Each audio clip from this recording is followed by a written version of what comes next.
Merci, bonsoir à tous et toutes. Alors en effet, c'est un peu de la constance parce que ça fait plusieurs fois que je suis lauréate. Alors je tiens à préciser quand même que sur Mbappé, c'était une phrase d'accroche dans une commission qui était surpeuplée et très tendue pour parler de la retraite des sportifs. Et je rappelle quand même que c'est un sujet puisqu'il y a plein de sportifs qui n'ont pas de retraite. Et évidemment, Mbappé ne fait pas partie de cela.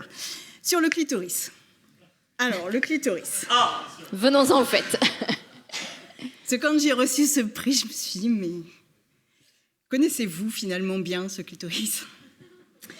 Alors, il faut savoir que dans l'Antiquité, ça s'est trouvé par exemple sur les mosaïques de Pompéi, le clitoris était perçu comme quelque chose de piquant, de tranchant, vous voyez, le gland du clitoris. Et donc, il était conseillé aux hommes d'éviter absolument les cunnilingus parce que ça risquait de leur couper la langue.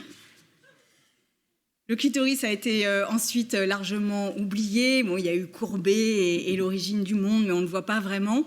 Et puis, il n'est réapparu qu'en 2017, dans les manuels scolaires. Alors, c'est quoi le clitoris ?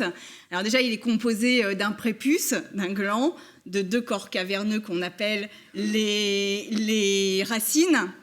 Ce clitoris entre en érection et c'est la partie la plus innervée du corps humain et de tous les corps humains, c'est-à-dire que même les corps humains d'hommes n'ont pas de partie aussi innervée que le clitoris. C'est un organe qui ne sert à rien si ce n'est à avoir du plaisir.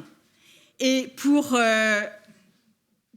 combattre l'invisibilité du clitoris, les féministes en ont fait un objet. Donc, il peut être en porte-clés. J'en ai un souvent sur moi. Voilà.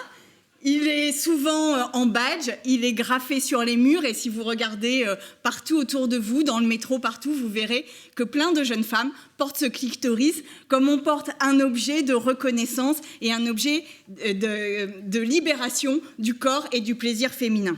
Je voudrais juste vous dire que il est tellement invisible qu'on l'a mis gonflable à côté de la Tour Eiffel pour lutter contre son invisibilisation.